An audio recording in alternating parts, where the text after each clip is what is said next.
असुर जो थी उथा उथा मां तीजड़ी थी रखा। असुर जो थी उथा उथा मां तीजड़ी थी रखा। तीजड़ी थी रखा रखा मां तीजड़ी थी रखा। असुर जो थी उथा उथा मां तीजड़ी थी रखा। तीजड़ीअ जो विर्त भद्रे महीने जे कृष्ण पक्ष जी तीज तिथीअ ते तीजड़ीअ जो विर्त मल्हायो वेंदो आहे। ही सिंधी समाज जो महापर्व आहे। माना विशेष ॾींहुं आहे, विशेष विर्त आहे। हिन ॾींहुं सुहागणियूं ऐं विवाह योग्य न्याणियूं चंद्रमा जे दर्शन करण ताईं निर्जल विर्त रखी मां जगदम्बा जी प्रकृतिअ जे रूप में पूजा ऐं अर्चना कंदियूं आहिनि। प्रकृति माता जीअं त सभिनी खे ॼाण आहे, टीजड़ी पोखींदा आहियूं, माना उहा प्रकृतिअ जी ई असां पूजा कंदा आहियूं। हिन ॾींहुं माताऊं असुर जो थी असुर कंदियूं आहिनि, हिक ॿिए खे मेहंदी लॻाईंदियूं आहिनि। सिज उभरण बैदि टीजड़ी माता खे लोॾो ॾेई करे जल वरताईंदियूं आहिनि ऐं शाम जो नवां नवां वस्त्र पाए कंहिं सुशील ब्राह्मण जे घर अची कथा ॿुधंदियूं आहिनि। माता टीजड़ीअ जी कथा ॿुधी ऐं पंहिंजे सुहाग भाग जी रक्षा जे लाइ प्रार्थना कई वेंदी आहे ऐं राति जो चंद्रमा जो दर्शन करे अर्घ ॾेई विर्त पूर्ण कयो वेंदो आहे। पंहिंजे सुहाग भाग पंहिंजे परिवार जी रक्षा जे लाइ मातृशक्तिअ जी हीअ कलयुग में विशेष तपस्या आहे। टीजड़ीअ जी कथा। लक्ष्मीचंद नाले हिकु दानी ऐं धर्मात्मा सेठ हो। उन्हीअ खे 2 पुट ऐं हिकु कन्या हुई। उन्हीअ पंहिंजी कन्या जो विहांउ दूर देश में करायो हो। उन्हीअ जा 2 पुट अञा नंढड़ा हुआ। सेठ लक्ष्मीचंद खे यज्ञ करण जो वीचार आयो। तंहिं करे ब्राह्मणनि खां शुभ मुहूर्त कढाए पंहिंजे 2 पुटनि खे पंहिंजी कन्या खे वठी अचण लाइ मोकिलियाई। 2 भाउर पंहिंजे भेण जे घर अची राखीअ ॾींहुं पहुता। पाण में गॾिजी ॾाढो ख़ुशि थिया, हिक ॿिए सां खूब हाल ओरियाऊं। ईअं कंदे 2 ॾींहंनि खां पोइ जॾहिं टीज ॾींहुं टीजड़ीअ जो विर्त आयो ऐं टीजड़ीअ ॾींहुं रसोई खाइण महिल भाउरनि पंहिंजी भेण खे गॾिजी रसोई खाइण लाइ चयऊं, पर उन्हनि जी भेण खे टीजड़ीअ जो विर्त रखियल हो। ॿारनि खे कहिड़ी ख़बर विर्त जी। उन्हनि खे ख़बर पई त चंड जो दर्शन करे भेण पोइ भोजन कंदी। उन्हनि वीचार कयो त थी सघे थो बादलनि जे करे चंद्रमा जो दर्शन न थिए ऐं असांजी भेण बुख ते रहे। उन्हनि हिकु अटकल लॻाई जीअं भेण असां सां गॾु भोजन करे। उन्हनि अहिड़े ढंग सां हिकिड़ी थाली जेका बाहि जे सहारे परियां खां चंड वांगुरु नज़र पई अचे ऐं भाउरनि भेण खे चयो, भेण ॾिस ही चंड अथई। रूपवंतीअ बाहि जे थालीअ खे चंड सम्झी उन्हीअ खे अर्घु ॾेई भोजन खाधो ऐं विर्त छोड़ियो। विर्त जे टुटण करे रूपवंतीअ जो पति ॻरी कंडा थी वियो। रूपवंती पंहिंजे पतीअ खे गोॾे ते सुम्हारे सॼो साल उन्हीअ जी शेवा कंदी रही। आख़िर वरी जॾहिं सावण जो महीनो आयो तॾहिं टीज जे ऊंधाई तिथीअ ते टीजड़ीअ जो विर्त रखी राति जो चंड खे कचे खीर में खंडु विझी अर्घु ॾिनाई ऐं बचियल खीर सां ॾात करे पतीअ जे वात में विधाई त उन्हीअ जो पति चाक चङो भलो थी पियो। जेको बि प्रेमी सचीअ सिक सां टीजड़ीअ जो विर्त रखी हीअ कथा प्रेम सां पढ़ंदो, ॿुधंदो या ॿियनि खे ॿुधाईंदो, उन्हीअ जा सभई मनोरथ सिद्ध थींदा।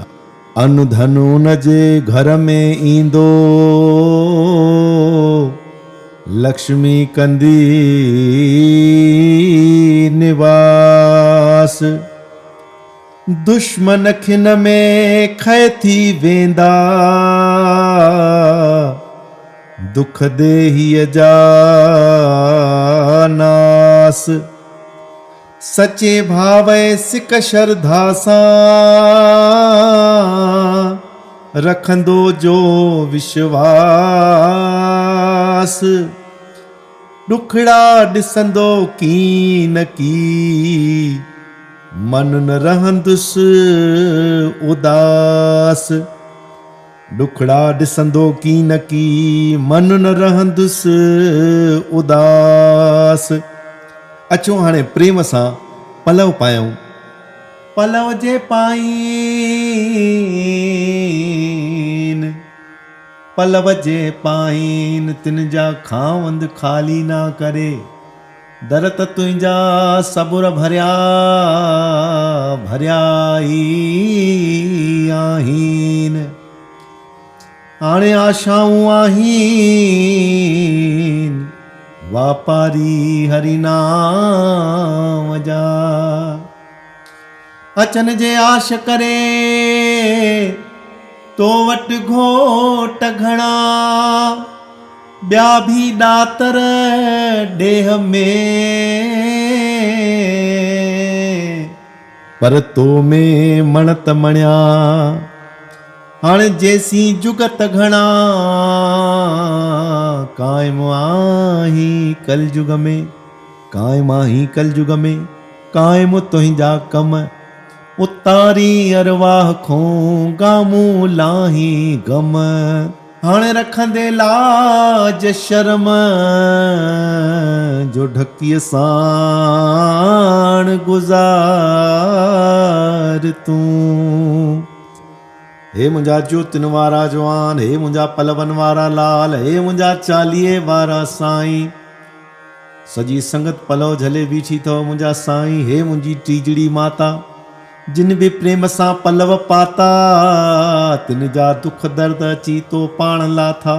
हे मुंहिंजी टीजड़ी माता, न्याणियुनि निमाणियुनि जो भलो भाग कजांइ। माताउनि जा सुहाग भाग कायम रखजांइ। सभिनि जे घरनि मां विघ्न वाधाऊं दूर कजांइ। आयल आफ़दाऊं टारजांइ। कुंवारा मंगाए मंगिया परणाए, परणनि खे पुटड़ा ॾे। जिन खे ॾिना अथई तिन खे बख़्शे ॾिजांइ। गऊ ब्राह्मण जी रक्षा, जणे चोटीअ जी लजा। हिंदू धर्म जी जय जयकार, विश्व में शांति थे। जाॾे पैर ताॾे खैर, सब जी रहजी अचे, रहजी अचे, रहजी अचे। बोलो टीजड़ीअ माता की। आयो लाल सभई चओ। सर्वे भवन्तु सुखिनः, सर्वे सन्तु निरामया, सर्वे भद्राणि पश्यन्तु मा कश्चित् दुःख भाग् भवेत्। ओम शांति शांति शांति। चंद्र उभरी तोखे ॾिसां ॾिसां, पंहिंजो पिरी तो में पसां पसां। चंद्र उभरी तोखे ॾिसां ॾिसां, पंहिंजो पिरी तो में पसां पसां। अर्घ ॾेई अचां अचां मां, टीजड़ी थी रखां। कर्ज अचां अचां मां, टीजड़ी थी रखां। असुर जो थी उथां उथां मां, टीजड़ी थी रखां। असुर जो थी उथां उथां मां, टीजड़ी थी रखां।